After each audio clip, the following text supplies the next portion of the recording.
Ladies and gentlemen, welcome to another episode of the DJ Force X podcast. I have two great guests on the show this week from the same band, from Darko. I have Rob and I have Tom. Welcome, guys. Hello, mate. Hey, Pleasure to be Bandy. here. Hello, hello, hello. Sorry, my voice was breaking, man. That's really bad. Ah, let's try it. No, I'm not going to try again. We're going to leave it in. It's real. Um, um, so yeah, you guys are from the band Darko. You released in May this year.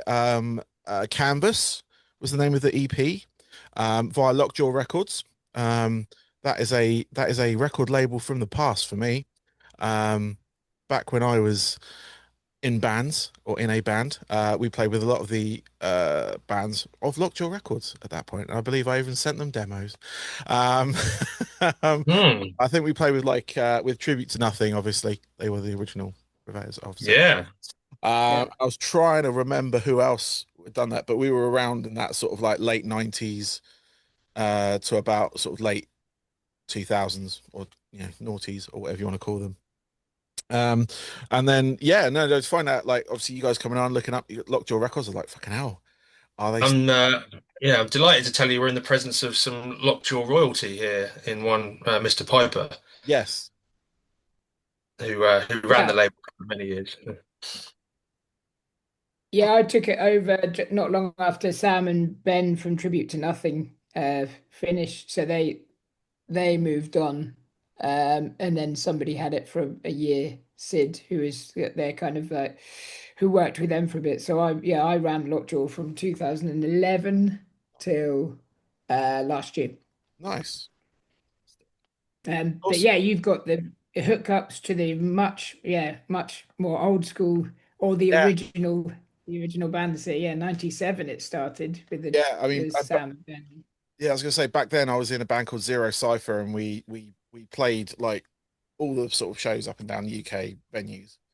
And it was we would often have bands. I'm trying to remember some of the others, but I really can't remember names apart from Troops because obviously they were running it. But um, we played things like Uxfest and all the sort of venues in and around London, and like all the festivals, all that kind of stuff. And yeah, it was just a crazy name from the past for me because I was like, I didn't realize it was still a label, which was a bit of an education for me. Similarly, yeah, I remember we were similarly my old band. I remember like when we were first coming up and sort of playing club shows, and we'd play with like My Def Audio or a band like that who was on Lockjaw, and we were like, "Oh my God, we're playing with a signed band! This is it, we've made it!" And yeah, funnily enough, years later, we fraternizing with the brass of Lockjaw, and you realise that while that's definitely an achievement, it's certainly not the be all and end all, and certainly not from a financial point of view. But Oh well, I mean, I think all three of us here can vouch for that in yeah, that respect. I only recently finished paying off my little dues back then. So, but yeah, no, obviously onto the band. Obviously, that was a little like trip down memory lane for myself anyway. But can I Yeah, get of a little course. bit of origin story of Darko? Because I know you've been around for a little while, but like obviously some of my viewers may not have heard of the band yet. Um, and yeah, if one of you could like go through the sort of history, if you will. Could be as brief as you want, could be as detailed as you want. Yeah, sure. I mean, I guess I'll leave yeah, that to you, Rob, seeing as if you were anybody's there from the start. yeah, sure. I don't know if I just cut off then. Um, yeah, so we started in Guildford. A couple of us wanted to wanted to make a fast, energetic band based on the 90s fat bands and some melodic hardcore vibes. Yeah, so that was around 2010 we did our first little CD, and went on from there. 2012 we started touring. 11, 12 we started touring and then met Tom's band Almeida, and yeah, around that time I had taken over Lockjaw Records, so we were having the support of like our releases coming through a record label, Yeah. um fronted by myself, and then yes, over then about pushing 10 years up until 2020 really. We'd toured the world, we toured Japan, nearly made it out of over to Canada before but not quite. 2020 hit, and then Dan, the original Darko vocalist, and one of the founder members with myself, he decided that he wanted to stay in Australia. That's where his parents were, and that's where he went back over lockdown. So he was in Australia, and then yeah, said that he wasn't going to come back. And obviously for the band, that meant it was probably not practical for him to carry on with the band. So we just kind of said, "Oh, is it okay if we continue?" And Tom was the first person we asked, and being an old friend of ours and in the scene already. Yeah. So by the time we came out of lockdown, we had Tom lined up to play with us. We had started writing by sending him demos online.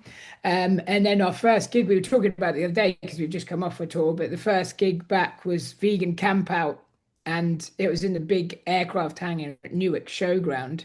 So for the first time in about 2 years, all of us hadn't been on stage. We were on this big aircraft hangar playing in front of a good couple of hundred people, thinking, well, this is a bit of a nice surprise Yeah. compared to what shows we were used to. Nice. Yeah. Um, You sort of think, is this so what yeah, playing shows is? I've forgotten. And then it turned out quite quickly that no, it isn't. not all shows, but it was a Yeah, fantastic sometimes. way to come back to it. Yeah. Absolutely. Yeah.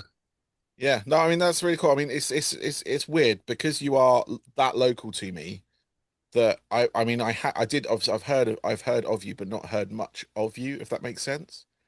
And being Sure. like a DJ, rock DJ in radio as well, I feel ashamed of that because like when I did hear of you or when I did hear you, especially your new album, I'm like, this is exactly the shit I'm into or like was into when I was a kid as well.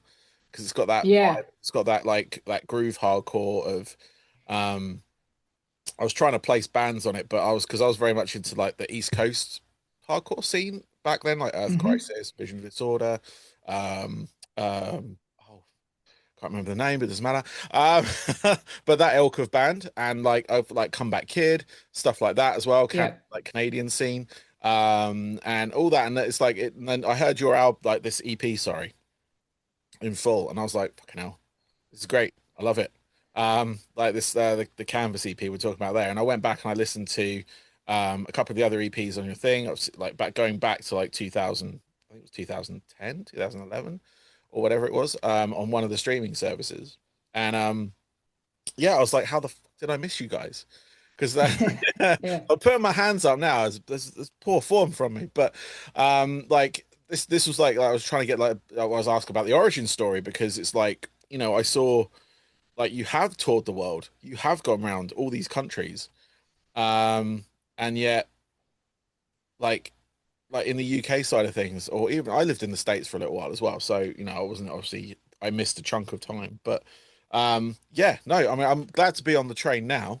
Like, I know it always doesn't matter where you get on, as long as you're on the train Yeah. and Yeah. that. Yeah. But yeah, I mean I tell you, go on. oh, sorry, I was going to just say we might have played, I think we played Camberley Football Club at least once. Okay. Back at, do you know a band called Drones? Yes. Yeah, I've heard of From it. Camberley. Yeah. Yeah, they were also label mates of ours before. They kind of had a few permutations, but yeah, back in when Darko were first starting out, Drones was starting out, and they were from Camberley, so we did some shows with them. But maybe that's when you were in America, and that's why Yeah. Yeah, I was out there you would about have missed it. 5, 6 years. But no, I mean before that I lived in Farnham. And like the West End Centre was like my art Oh local yeah, place, if you will. Obviously we got the Agincourt, well, we did have it's still there, but it's not a rock venue anymore. Um, sure, yeah. Camberley. But yeah, Guildford as well. Guildford has had its fair share, obviously the Boiler Room.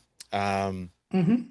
and obviously G Live, that's really not a venue that many bands do play it, but it's like you but you got the Star and stuff as well. So it's like that's my usual haunts. So I mean I Yeah, think I may have been at one of your shows at some point, but I just plain forgot if I did. But yeah, no, I mean, obviously back to this music and stuff you've got out now. I mean this release is great. When I got sent it, or part of it originally, um, I did hear a couple of tracks off of it, and then obviously I got in contact with your press people, and then you guys were available for this chat, and I was like, yes, definitely, you guys, because you gave me a list of bands. Um, but yeah, Yeah, I'm glad you like it. It's I think you mentioned about, to your point, not having heard of us despite being local. I think we were in the van yesterday listening to original Pirate Material by The Streets, and there Oh was yeah, a lyric that came out, cult classic, not bestseller, and I think that's where we're at quite often. Like you could argue too metal for the punks, too punk for the metalheads, but I think yeah, it's just we've been chipping away at our very very niche audience for a long time, and hopefully while the quantity of people who've heard of us might not be quite there, I hope the people think it's a good quality. The people who it's aimed at, and certainly, yeah, the people who might resonate with it. yeah, definitely, definitely. I mean, obviously, I mean, you're like, well, I say you're new to the band. You've been in the band for a little while, um, but obviously coming in from that sort of side of things, and obviously lockdown did stop everyone at that point. But obviously, was there a momentum loss before that, or you gained because you've just come off a European run of shows. Um, but how is that like, obviously with the lockdown there and you came back, obviously you came back to a show with a couple hundred people in there, but how was that? Did that stop the momentum at the time you had? Or was it sort of, was that a good kind of, say, good stopping point? But, was it a good place to pause for then? I wouldn't say it was a good place to pause, but I don't think it wasn't a bad place to pause either. I think we had a chance. The fact that we had a chance to pause, um, and everybody got to sit down and have a bit of a rest and think about what their priorities were, probably worked out for the better because, we ended up with people wanting to do it, and we wrote a bunch of new music, and it changed. It was always the direction that we kind of had in, well, not even had in mind, but I think yeah, there was a change in direction in places, but a bit more freedom to do different things. Once we had, yeah, had a fresh sit down because, the full length that we released before was 2017, and we were touring lots. We were going from 2017, 2018, and less so in 19. There are kids born in from the band members, and you got to get family first.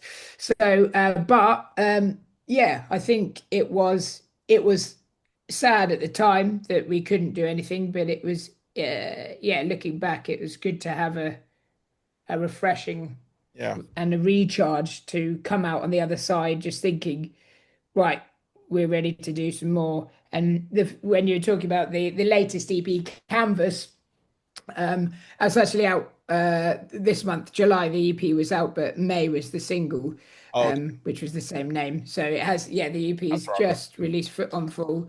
That is it. Is part of it's the end of a selection. So though this is an EP, it is part of the bigger, which is when we started releasing music with Tom. We've had Sparkle, which was 2021, and then Grayscale 2024. Yeah. Sorry, Sparkle 2022. So all of this was kind of like meant to be one record, but we decided to kind of like, space it out, Yeah. give ourselves time to work on each bit separately, and it's really worked out for the best because we could kind of focus in on each part or each EP Yeah. and get the best out of it rather than trying to kind of put an album together straight after and kind of release it straight away. Yeah. I think it works better in the way that people are consuming music now as well online. If you have a whole album, you need to kind of be fully invested in it, and you might forget about it within a few weeks because so much information is being thrown at you. Yeah. So it made more sense for us to split it up and, have more, have the same thing to say, but over a longer period of time. Yeah. No, I mean, I could definitely see that. I mean, I've observed bands over the years and how the release structures change with a lot of them. Like some of them still stick with the sort of like, couple of singles, album, and then tour, whatever. But there's like other labels that I've been following where they've got like a release every week from their artists or one of their Mm. artists at least once a week. And that could be a remix, that could be a full-blown new track, or a cover version or whatever like that. And just to, obviously play the game now, the algorithm game with a lot of the streaming services, a lot of the release services to stay present within playlists that people subscribe to as well. It's a real like because I went through a sort of release of music a couple of years ago, and it's a completely different game compared to what it was like back, 20 years ago, or even 15, or even 10 years ago, to be fair. Um, and obviously you navigating that with like being the head of LockJaw at that point as well. Like, how have you seen that happen?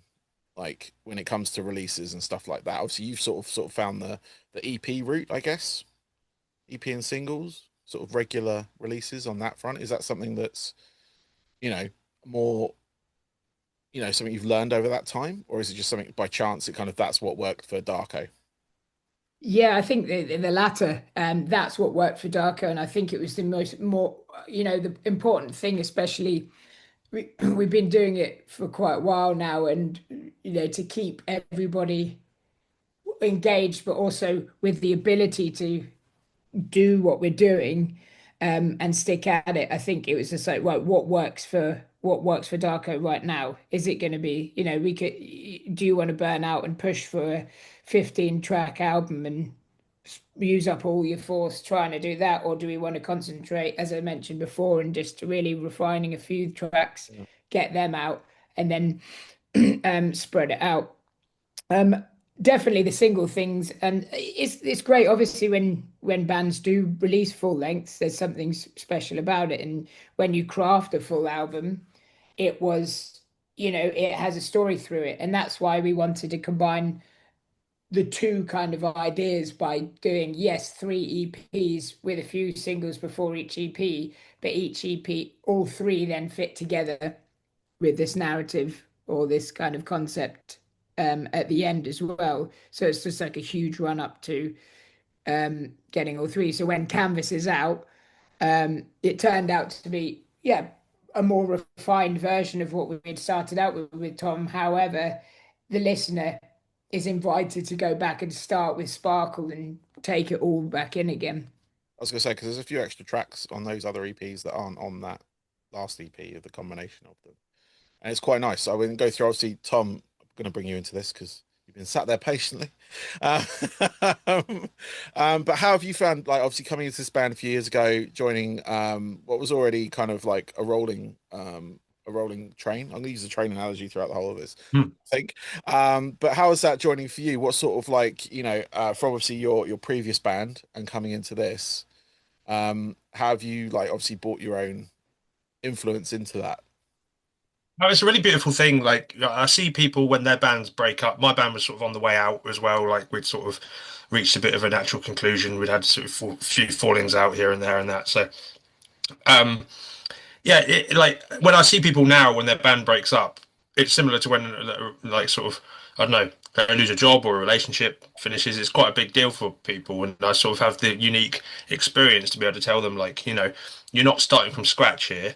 You've got all the experience you've built up. You've got all the contacts you've built up. You've got you know all the tricks of the trade and that you're not starting right from the beginning. So as much as it felt like my life was sort of crumbling with all my creative projects falling apart. Joining Darko was a real big boon for me in terms of having that creative outlet, having that, that I haven't lost the ability to get on stage and perform and enjoy that. And what's more as well, like in my previous band, I wasn't much of a prolific songwriter. I kind of left that down to the shredders to put the songs together and write most of the lyrics. And with Darko, I was, very thankfully given the opportunity to flex my muscles and to try writing, and that's where I found that it was actually very cathartic to, um, you know, put my thoughts down onto paper and then, oh, that's not really how I feel about it, or that doesn't sound quite right, and I'll just switch this around, and suddenly it's this beautiful puzzle that you end up working with. And before you know it, you're actually you've gone from being not very good at writing to being pretty good at writing to now being able to produce something that at least I'm very proud of. So, yeah, it's been an amazing experience, especially being able to go to places where Darko have already built a reputation and an audience. So I can just sort of waltz in and jump on the bandwagon there and soak up all the adulation of all their hard work. That's front man for you right there, isn't it? Yeah, yeah, yeah. But that's beautiful. I mean, I went through a similar experience when my band decided to call it a day, and it was that thing of picking yourself up because I was sort of doing the managerial stuff and like so I had a lot of contacts. Obviously, I had like years of experience, and it wasn't starting again. I ended up joining a band that were kind of they weren't as established as Darko, I would say. But they'd been together for a few years, sort of playing in and out of shows with like different vocalists and stuff like that. And I joined as the vocalist, and it was just a great. It was like I say, it's very cathartic to get like and work on that side of things where maybe before I didn't have that. But no, I can totally relate to that. It's amazing, and obviously, you know, you guys are going from sort of I'd say strength to strength because I went back, I listened to Bonzo Mammoth as well, and like listening to like a few of those EPs across the way, and you can hear this evolution of just sound and like kind of refined sort of your craft, if you will, on that front. Yeah. And Yeah, I mean, I was happy to join Darko anyway because obviously we were friends and we'd played together and I, liked all the songs and that. But when I was shown the demos, and a lot of the demos are what made up Sparkle, Grayscale, and Canvas, with the exception of a few tracks, they were pretty much all written before I was even asked to join. Certainly the skeleton of it. And that was very much the kind of music that I wanted to play anyway. And it got almost, I've heard a few people say it was a little bit of a sort of continuation of what I was doing with my previous band. So, yeah, it was a real natural marriage in the end. nice, nice. And I mean, on the live front, obviously you're working off like these EPs that you have, and you're working it like because normally an album, you'd release an album and you play some of the songs live, and then eventually more bring ones in that kind of like people resonate for. You like eventually like some bands learn how to play them live because they'll just go into a studio and record something, Hmm. not know how to play it. Um, but Hmm. how has the sound like kind of like the live sound evolved as well? Because obviously you put these things down in the studio, and then you've got that kind of retrospective look at it where like live you've kind of like either change stuff up, more stuff in. How has that worked as well? Is that something that you guys are constantly doing, or have you sort of you've already refined these tunes before you go into the studio, you record it, and that's how you're going to do it, give or take a few bits live? I think. Oh yeah, I think. Actually, what's the language allowance in this podcast? Is this a Oh no, there's no all rules. ages podcast? There's no rules. So Don't. we, oh, brilliant. Okay, so we had a t-shirt called "Get Fucked, Play Shit, Sleep Here," back in the day, which was yeah about going to a gig and drinking too much before you play, Brilliant. and then playing shit. And it was, I guess, it was an ironic t-shirt. I don't think, I mean, there's probably some examples back on tour where that may have happened when we were given a very generous rider. But yeah, what with the newer stuff, yeah, that t-shirt from the past no longer applies because if you have a more than one beer, I think you're just struggling to play. So playing them live has definitely been something we have refined, and there's a couple of tunes where overall sound, I think from my personal opinion, we could probably get away with most of them, but it's just choosing the ones that we know that we could play, but also that resonate with the audience. Yeah. And we have tried, we've tried some of these new EPs, and some of them just click, and you play them and you see the faces light up, Yes. and everybody kind of connects to it, and it's easy to go, right, let fit that into the set. And then some of them, we've had to work on them a bit more to that we really like the songs, so we'll play them a bit more, and let them win the audience over once you've seen us a couple of times. um but yeah, I mean, I feel like we've never been we've never had simple parts per se, because it's always been quite fast and aggressive, and the guitar parts have been quite technical, but the new stuff definitely takes a little bit of thought to pull off in places. And I'll let Tom continue with some of the vocals because I know there's a new song that applies to that. Oh yeah, I mean, I absolutely agree with what you're saying about writing in the studio and then suddenly you're on stage having to play it live and you kind of go, oh, whoops, I didn't realize you had to breathe to be able to sing. I haven't left myself any gaps there. Can't do any And overdubs suddenly or you anything. realize, yeah, yeah, suddenly you realize quite quickly that you're not the Superman that that you thought you were from listening to yourself in the studio. And you got to adapt or perish. And thankfully you got the benefit of people jumping in with backing vocals, and I guess the more you practice, the more you find those little micro pauses to fit in a big. But yeah, it's quite the daunting challenge when you're faced with that when you've not taken the opportunity to actually think about it before you go to the studio. And Yeah. certainly a lesson for any aspiring musicians out there is, yeah, um, if you shouldn't do something in the studio you can't do live. Yes. Yeah, this is true. A lot of people Mm. learn that the hard way, I guess. Yeah, With technology these days, it doesn't really matter, I guess, because you can have a laptop's hidden somewhere on stage for some stuff. Sure. I've seen bands do that. It's fun. Just waiting for it to get covered in water or crash. That's yeah, yeah. see how You they. don't go Milli Vanilli. Yeah, Yeah, exactly. Yeah. exactly. Now, Milli Vanilli, they would have been superstar. They were superstars then, but they would have been superstars still. And Yeah. now, like, obviously one of them, offed himself, but like because of the shame that he felt because of that, and now it's common practice. Anyway, we're getting Yeah, into a whole dude. different topic there. But what are your sort of like, obviously with the live sort of side of things, what are your plans for the rest of the year? Because I think you got is it a couple of shows, one or two shows left that I can see anyway. Um, unless you've played them all, and I've got my dates mixed up. But what is the plan for the rest of the year for Darko? We're about to hit up Punk Rock Holiday in Slovenia next week, which is one of our favorite places to play. The location is unbelievable. It's on a river. The freezing cold water coming down from some mountains. Beautiful. Can't tell you the ins and outs of it, but Right. yeah, absolutely delightful. Cool. And anything But else after? post that, it's a little bit tricky for us because our drummer's just broken his heel. So for the tour we've just done, we've managed to sub in a chap we know from a band called Thousand Oaks from Rome. So he did the whole tour with us, bless him. Learned the whole set in 3 weeks like an absolute machine. Nice. Super great guy to tour with. So we're really, really thankful that he essentially rescued us and saved the tour. He's filling in for us at this last gig, but then after that, it might be a little bit tricky to pinpoint Okay. what's next for Darko on the live front. Okay. And anything studio planned at all? Anything like that? Obviously, you've just released something, so I know it's a real sort of like, what are you doing next kind of question. But is that like in that downtime, are you sort of like, are you writing and recording bits here and there, or is it literally just gonna see how he goes, see how like he heals? Obviously, excuse the pun. Yeah. Yeah. But fell into that. But yeah, like is it just more of a case of just seeing how he goes and then going back to it, or are you guys keeping busy in the background for Darko related things?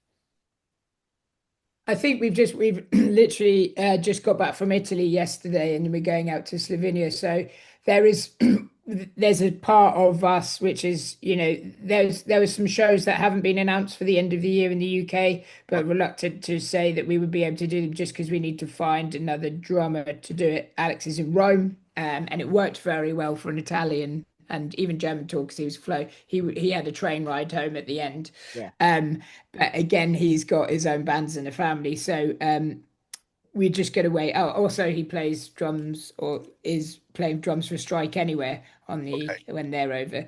So yeah, busy guy, very talented guy. And yeah, I think with the heel thing, we've just got to, or with Andy, our drummer, just going to see how it goes. But realistically, we're just going to be on the lookout, trying to see who else we can sub in until then to Yeah. hopefully play a couple more shows. And then we've got a few other demos floating around. So once we've got back from Slovenia, probably going to have a band huddle and see what's going on. Maybe do some more playthroughs and deeper dives into the last EP that we've just released. And as you said, when you were talking about bands doing releases and doing live versions and things like that, Yeah. we've got more to explore there. Do some acoustic versions, do some live versions if needed. But I'm hoping that either Andy can start playing drums sooner rather than later, but the break is fairly bad. But Okay. so we're probably looking at getting somebody else in. So if anybody likes playing super fast and technical drums, then hit us up via Instagram. Yeah, I'll put the feelers out as well. I know a few musicians still, so most of them do Ah, touring tech stuff anyway, so they might be available. And appreciate it. they might be local as well because I'm local to you guys, so it might be quite good. Yeah, brilliant. But yeah, no, obviously I've got. I mean, So obviously, I've got a couple of questions left for you, if that's all right. If I've got enough time, Go for it. I think I have. I'm not sure. No one gave me a time limit. So, um, but these are my sort of like standard like ending questions to my podcast that I like to ask artists or whoever I've got on the show. But what I would like from each of you, if you can pinpoint three records, it can be singles, it can be albums, that were most pivotal to you. So I'm not necessarily asking for your top three favorite albums of all time. I'm looking for like tracks that like really changed your like or made you want to be a guitarist, made you want to be a singer, made you want to play music, made you want to be in a punk band or whatever. Those sort of moments in your life that like my example is I was watching The Young Ones when I was a kid and I saw Motorhead on there. And Good episode. Yeah. yeah, that totally opened me up to wow, what the fuck is this? And I Yeah. was like, probably 6 years old or whatever, but I heard that, saw that, and that kind of got me down the rock and metal like that existed. Because prior to that, my house was just pop music. Because I've got a big family and they're all into sort of pop music and all that kind of stuff. So, but that was like, oh, what's this? I could be the black sheep now. Uh, but yeah, Mm. that sort of moment, and then like what when when I heard something like that, that was it changed. Like that's what I'm looking for, and not necessarily Ace of Spades is my favorite track of all time. I mean, it's definitely up there somewhere, but it's not my it's not my favorite, but it was the moment. It was that moment. Who wants to go Yeah, Have you first? got Tom, do anything you in want to go mind, Rob? first? Do you want to start with that? Or If you haven't, so my first one, again, like it could have a crossover. So my first record that is a bit of a curveball, so it's playing music is Dave Brubeck Time Out, which is a 50s jazz record with Take Five on it. So the very famous jazz record Take Five. It's also got a song called Blue Rondo a la Turk, um, which basically it's jazz was pop music at the time, but it's got weird time signatures in. And I think that me as a kid, very, very young, hearing that and just suddenly just being like, what is happening here? So it's like dun, dun, dun, dun, dun, dun, dun, dun, dun, dun, dun, or dun, dun, dun, dun, dun, 5/4, Yeah, 7/8, like all these time signatures, and it's like it's super jazz. But once that was just like so cool, and it is also so cool to it's still so cool to me now. So that record and then probably going into for as the road to Darko, it'd be something like Rise Against the Unraveling or what's the second Rise Against album called? So pivotal. revolutions per minute. Revolution, yeah, Revolutions per minute. Because I was getting into ska because my friends were and I like ska music for sure, but went to see Mad Caddies and Rise Against supported it, nice. and I was expecting, like Mad Caddies, and when Rise Against opened, and it was when Rise Against were really fast, really heavy, and I was just like, what is happening? Oh my God! So this is my experience of a circle pit and all this, and people were throwing each other around, and I was just like, whoa! And at the time, I was really young, but I was just almost like scared but also just completely absorbed in it. And I went home and just that I had to listen to Eyes Against, and then that got me into heavier music. And then something like Sixth, Yeah, just like and then for Darko, when Darko started, we were kind of like, oh, we wanted to be like we were going for like a Rise Against type fast punk band, yeah, but because of all the like sixth and death metal bands I'd start listening to, Meshuggah and stuff, I was just really latter on Protest the Hero. I just really wanted to fit this kind of like crazy time signatures that I'd started with Dave Brubeck, and these that's probably how it got into. I don't think any of those riffs would exist without 50s jazz. definitely. Metal didn't even exist, but the time signatures were there. Yeah, So there's my three. no, that's amazing. I mean, Dave Brubeck jazz. I love jazz. Like it's like one of my favorite things to listen to when I'm cooking, or when I'm trying. Mm. It occupies a different part of my brain while I do like practical tasks. Um, Mm. and yeah, no, I love that's brilliant. I love that. I mean, I like Take Five. That was a great track. Rise Against as well, fantastic band. Followed them for a little while, and yeah, again, great track, great albums, I should say, on there. And Sixth, I know them from back in the day. Played with them multiple times, and every time, like just watching them play, watching. pin play is crazy. Like the technical ability, just in the guitar playing, and like seeing like that what they're doing on the recording and what they're doing live is just absolute like mind blowing experience. And It's yeah. I mean, for me as well. Like, I mean, that sixth rec. We were listening to it again. We spent a lot of time in the van the last week, so we were listening to the trees are dead and dried out. Wait for something wild by Sixth. yeah, And it's just probably the best metal album that you know. And there's a lot of talk about Sabbath and all that going on at the moment, obviously. But like for me, that sixth record is untouchable. It's just fantastic. it is a crazy good record, and it was one of Yeah. it came out at a time where I was at a real like low point as well, and it was one of two Mm. albums that got me out of that. So I've got a very like fond like air of my heart. Obviously, knowing them to a certain degree as well, and playing with them live is one thing, but that record, it just hit different for me.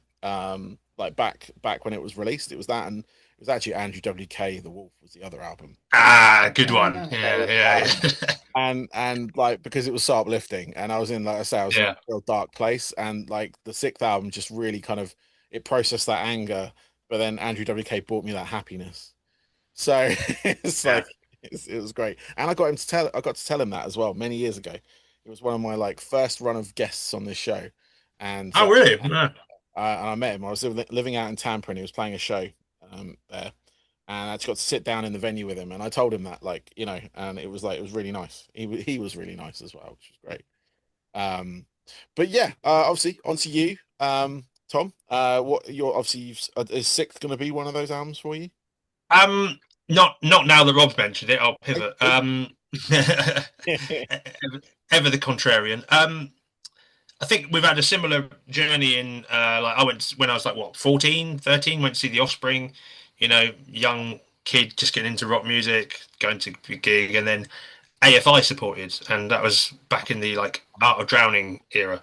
Yep. And they come on stage and I shat my pants like, what the hell is this? This is fucking terrifying. And it's the same sort of experience where you see it and you go, your young eyes don't understand what they're viewing, and then give or take 6 to 8 months later, suddenly they're your favorite band and you know all their fucking words and you're doing your English coursework on it, and Yep.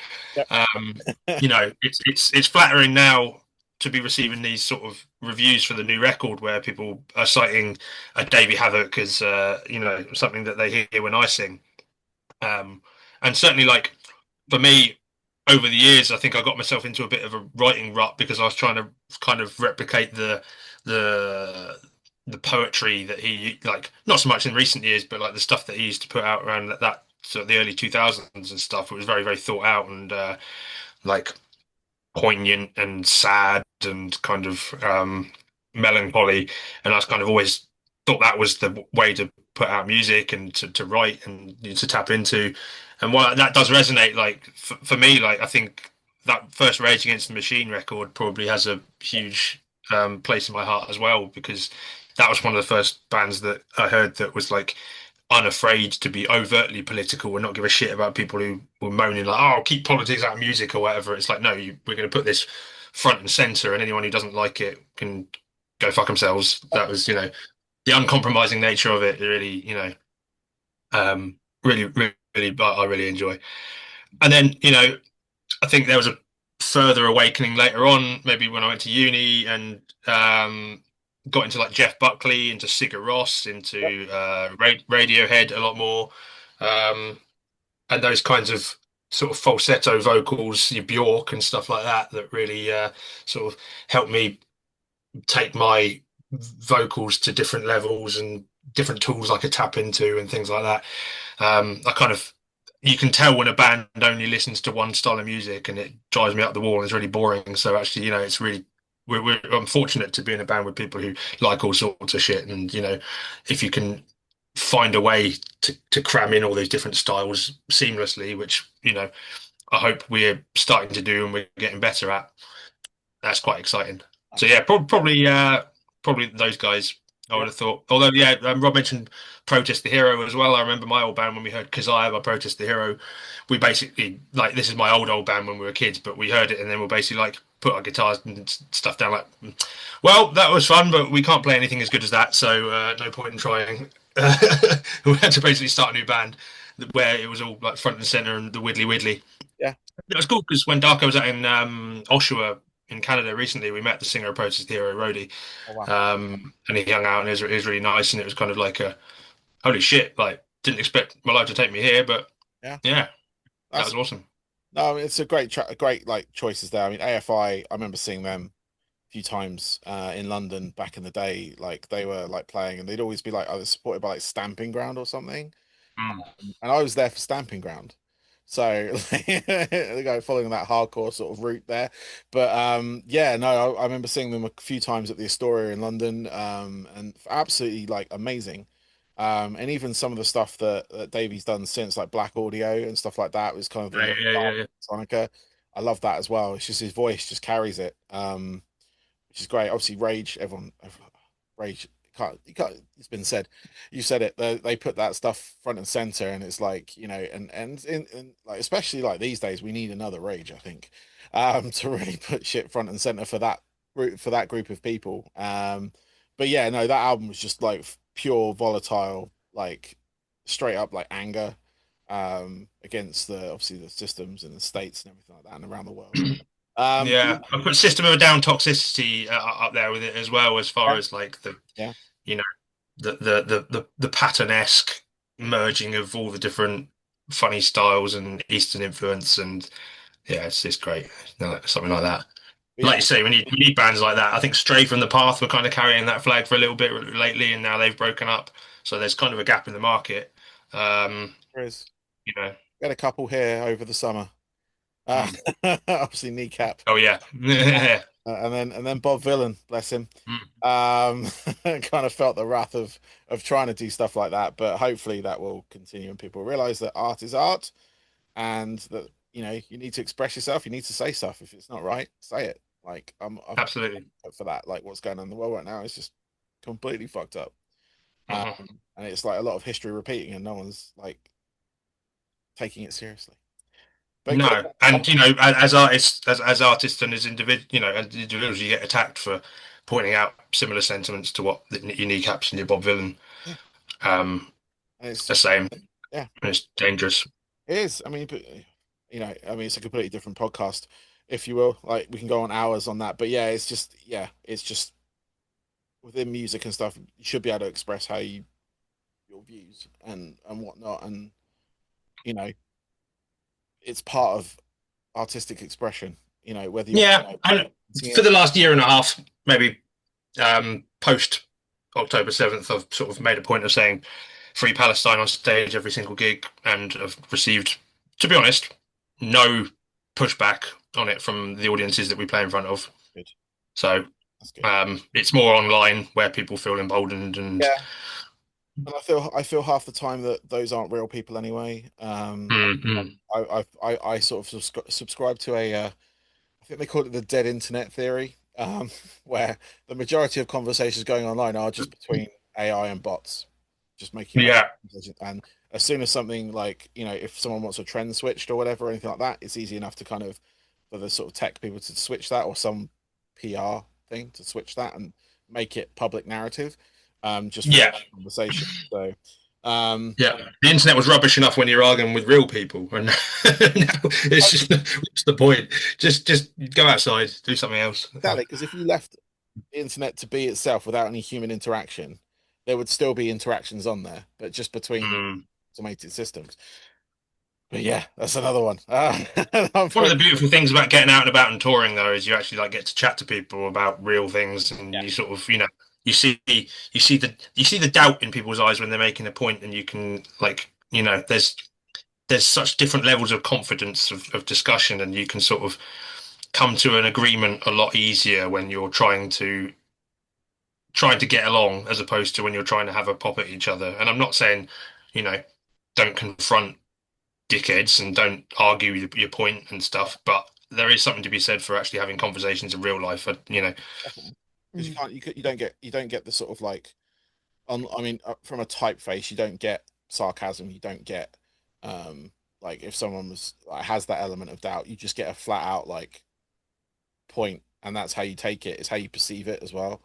Um, Yeah. Sometimes you just say something stupid and then you can kind of you hear yourself saying it out loud and you kind of go, oh yeah, no, I didn't really mean that. And then you just conversation moves on, whereas online you say it and it's, there for everyone to see forever, basically. And it's kind of, you're not necessarily, you kind of feel like you have to double down on the stupid thing you might have said Yeah, because you've said it in public and, yeah. You suddenly got a point to prove, and you're just like, I've got to fight my corner, otherwise I'm going to be labeled a coward or whatever. And it's just yeah, yeah. so No one likes to lose the argument, and then no one wants to be the last person to speak, and thus no one's really, I've wrote a lyric in a song. I think I nicked it from somewhere, but they're not really listening. They're waiting for their turn to talk. No one's actually trying to convince anyone otherwise. They're just sort of, trying to look good in front of three people and a couple of robots. You know what I mean? Like, yeah, it's, yeah, yeah. no, exactly it, exactly it. But my final question for both of you. So away from Darko, what are your hobbies? So what do you like to do? Like, if you've got any particular hobbies, whether I don't know, Yeah. stat collecting, I don't know. Magic the Gathering now. Oh, nice. That's my relaxation. Lots of yeah, playing cards and incessantly collecting them every time there's a new set every 2 weeks. Yeah, Yeah, yeah, yeah. no, yeah, yeah, that's me. Walking, and as Tom was saying, going outside, and I think just like hiking. And the nice thing about Punk Rock Holiday, where we're playing next week, is it's in one of the most beautiful parts of Europe, in Tolmin, on the Socha River. So I'm looking forward to do some hikes there as well because as completely based on off the fact what you guys were just or we were just talking about there how volatile and horrible the internet can be, as important it is for the you know for information to be shared. It's good to kind of step back and realize that actually going outside and going for these hikes is good. So hiking and magic for me. Nice, nice. Yeah, magic. I probably spend far, far too many hours listening to podcasts about wrestling. I'm obsessed with pro wrestling. It's been Yep, my thing for many years. nice. Um, and yeah, my friend and I used to run a pro wrestling company here in Brighton. So I've had a little bit more first-hand experience in the ins and outs and the production side of things. And Yes. yeah, I'm watching there's Netflix show on at the moment called Unreal about the insides of I've just seen. uh, Yeah. you've seen it, yeah, it's pretty fascinating. The machinations and you know, figuring out who turns evil when and how and why and all this sort of stuff. It's So we all need our nerdy pleasures, and that would be mine for sure. nice. No, I mean, I love wrestling. When I was a kid, loved it. I watch it now. Now it's on Netflix. I'm like, brilliant. I was Oh yeah, subscribed to the network, the WWE network, when I was in the States as well, because everything was on at a reasonable hour when it came to wrestling. yeah, Whereas now it's back the other way. But yeah, no, that's a great little world, that one, and that documentary they've just released. I wasn't sure about it initially because it's like I like the mystery. It kind of adds to, yeah. but it's good. I think I'm going to give it a go and see that process, and just sort of like see what it does. Because obviously they've released it for a reason, but it's like whether it's to stop like I don't know the dirt sheets, if you will, of wrestling. If you subscribe to those, where they kind of get all the Hmm. background rumors and all that kind of stuff. But no, cool. And anything else? Is it just wrestling you're into, or is there anything? Classic Simpsons episodes, probably. A lot of things are all around the television, sadly, which is why it's good to get out. But Yeah, yeah, no, I can pretty much quote the first 10 seasons of The Simpsons. Uh, yeah. I watched It got rubbish around. There's always an argument about what point it got really rubbish, and I'd say around season 9, where you're watching it and you go, haven't laughed in about 15 minutes. What's going on here? And yeah, they're not the most memorable suddenly, ones after that. Like the nah. quotes are all before that. So, but yeah, no, I love The Simpsons, and yeah, I got a It's lot a of shame that people this of generations ahead of us won't really ever appreciate how brilliant some of that comedy is. It's yeah. but it's still going. That's the thing. It's still going. They're still making it, and apparently they won't stop Ugh. until one of the main characters like dies. So, in real life, one of the voice actors. But yeah, it's like it's classic. Wow. Absolutely, like it's down as I don't know. It has to be a classic. It's been going for like 30 years or something silly. So, which is crazy. But yeah, I've got a lot of friends who play Magic the Gathering. I don't partake myself. Um, I'm more of a Warhammer person. The sort of mini Oh scale. yeah. So like Blood Bowl, Necromunda, stuff like that. Play in Aldershot occasionally, at the game store there, and occasionally in Reading because that's where I work. So sometimes I'm like out there with just playing these little skirmish games, little pickup games. So Great. I might bump into an old shot then because I'm in and out of older shot for draft nights and nice. pre-releases when I'm around on the occasion. Yeah. So yeah, I think I peer into the Warhammer window and then, but yeah, Bullet goes no. I think it'll be. I don't think I can start another hobby right now because No, I don't do it. It's like I think they call it plastic crack. It can be really expensive. But no, I was in a and speaking of, I was in a band with Andy at the game store. Um, Oh yeah, yeah. He practices at Silent Hill with yeah, a newer band, I yeah, think. he's got his. I think it's like a punk covers band he's in at the moment. But he was Yeah. when I was in Victorian Whore Dogs, which was his Oh right. biggest band. I was their original vocalist um, for about 3 years, I think. But yeah, played in a band with him. Yeah. Practice at Silent Hill quite a lot. So, um, but yeah, yeah, that's all good. Well, guys, I'm gonna let you go. So thank you for your time. I really appreciate it, honestly. It's been a great convo. And yeah, good luck with everything. Have fun in Slovenia. That Thank you thing so much. you've talked about it, and I'm gonna have to go look it up now because it sounds amazing. I'm Yeah, trying please do. It's I'm great. trying to get back into my traveling. So going to these places, I'm going to Slovakia next week, so that's going to be fun. But I've just come back from a holiday to like Italy and Greece. I was supposed to Nice. go to South Korea this year as well, but that didn't happen. Um, Oh. but yeah, it would have been good. Um, but yeah, no, like hearing like places because I'm the one of those people. I'm very much have. I want to get out more. I want to see it because before the lockdown, I was going on regular vacations or regular trips, and we were walking through various places like up in Scotland and all that kind of stuff, and to Europe. And I miss it when I tour as well. When we toured years ago, like doing that circuit or getting out in these places. Mm. Like, it was very much very pre kind of like smartphone thing, but um, like there wasn't any like having the phone out all the time, which was great. But yeah, getting to see all these places, that's kind of on my agenda from there. But Slovenia sounds nice. I wasn't on. Yeah, Yeah, it's one of those fantastic. places where, like, like you say, tour a lot of the time is, oh, did you see anything good in that city? Yeah, I saw the back of Rob's head, and then I saw a toilet stall in a service station. Yeah, Um, but Slovenia, you just look out the window and it's just magic. So yeah, you can, yeah, spend as much Yeah. time there as you like. I definitely recommend it. nice. Well, you guys enjoy. Good luck with everything. Hopefully, we will cross paths in real life because we are we are local. Yeah. Really fucking Yeah, good. yeah, definitely. But yeah, like I said, I'm in Guildford at least once a month DJing at Schism. So you'll catch me there. Actually, you'll catch me there tomorrow, this Friday. Um, Fantastic. we've got our decades night, I think it is. So we play music from like the 60s, 70s, 80s, 90s, 2000s. It's a lot of theme nights. But yeah, cool. Anyway, back to you guys. Thank you again, and yeah, have a good rest of your day. Cheers, Pleasure, buddy. mate. Thanks Nice to very meet much you. for having us. Thank you. Thank you.